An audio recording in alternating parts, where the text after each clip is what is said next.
Zone 3, the so-called grey zone. Some call it junk miles. But is there really any such thing as a junk mile? Surely all miles are good. And what if, rather than being junk, Zone 3 was actually the missing link in your training?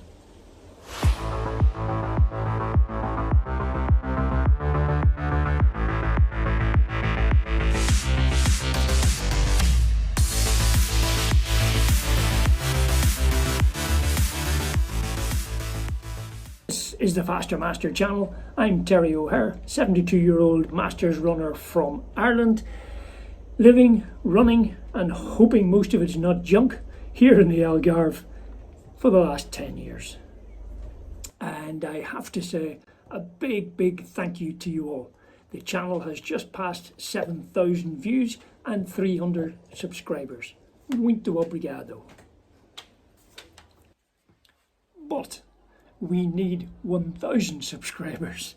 So once again, if you haven't already done so, please hit the subscribe button, give us a thumbs up and please feel free to leave a comment below. Muito obrigado.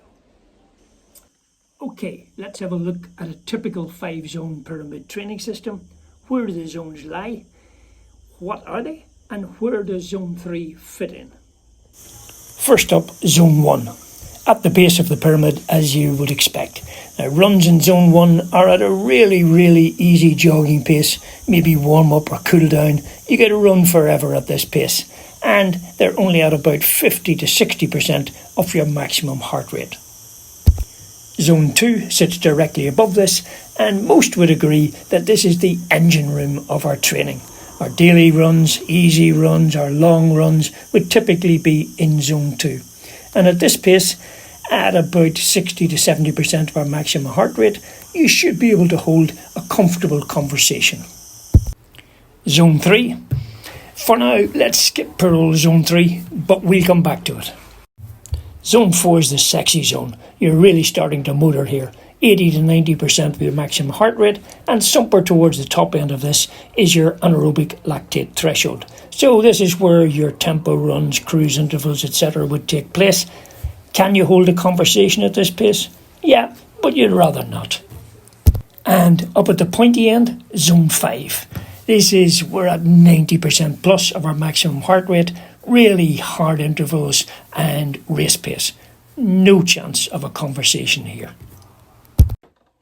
And before we go back to Zone 3, as promised, just a proviso about the zones. The accuracy of the zones is totally dependent on the accuracy of your maximum heart rate. And please remember, it is certainly not 220 minus your age. That formula probably worked for the one person who invented it. In the absence of lab testing, maybe take your last 5k or your next one where you had a really hard, strong finish. Check your Garmin afterwards, and that will give you some indication of what your maximum heart rate is. And as promised, we're back to Zone 3, middle child syndrome. Too hard to be easy, too easy to be hard. But is that really true? You'll have heard lots about the 80-20 system. You do 80% of your runs in Zones 1 and 2 and 20% in Zones 4 and 5. Once again, Zone 3 left in the cold. But why? Now, I'm not a coach, don't pretend to be one, but I've been around a bit and I immerse myself in all things running.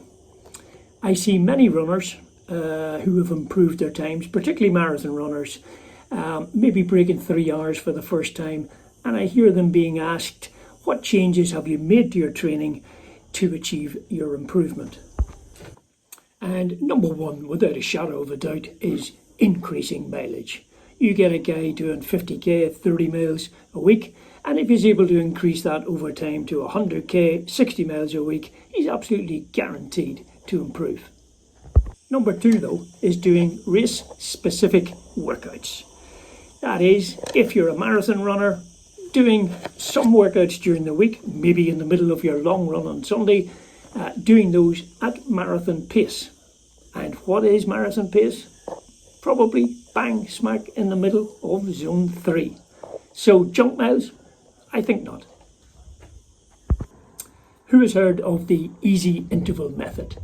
Developed by Klaas Lok, a former European 5,000 metre champion, Klaas believes that long, slow runs make you very, very good at long, slow running. His system has at its core 1,000 metre and 2,000 metre intervals run at a pace where you can recover sufficiently to run your intervals every day. And what pace are these intervals run at? I'll give you a guess. You got it, zone 3. And if you think that that's a bit extreme and couldn't work for you, have a look at the results achieved by US Masters multiple world champion at 1,500 metres, Dan King. Dan is a big advocate of this system and has actually developed his own version, the easy speed method. Well worth a look.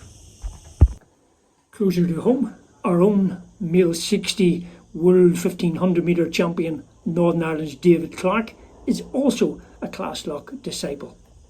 Good enough for me. What I'm suggesting need not be radical.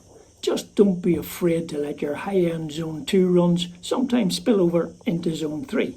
Think of a progression run, starting at the bottom of zone 2, finishing at the top of zone 3. And don't be afraid to back off a little on your zone 4 threshold intervals. Let them slip into the top end of zone 3. You'll recover faster and you'll be able to run many more of them.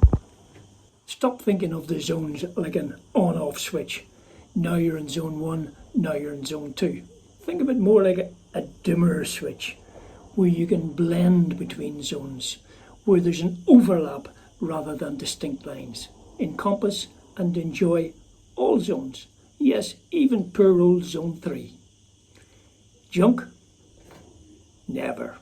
Thank you so much for watching. Please hit the subscribe button, you know it makes sense. And before you go, your Portuguese lesson for today, bom fim de semana. That means have a good weekend.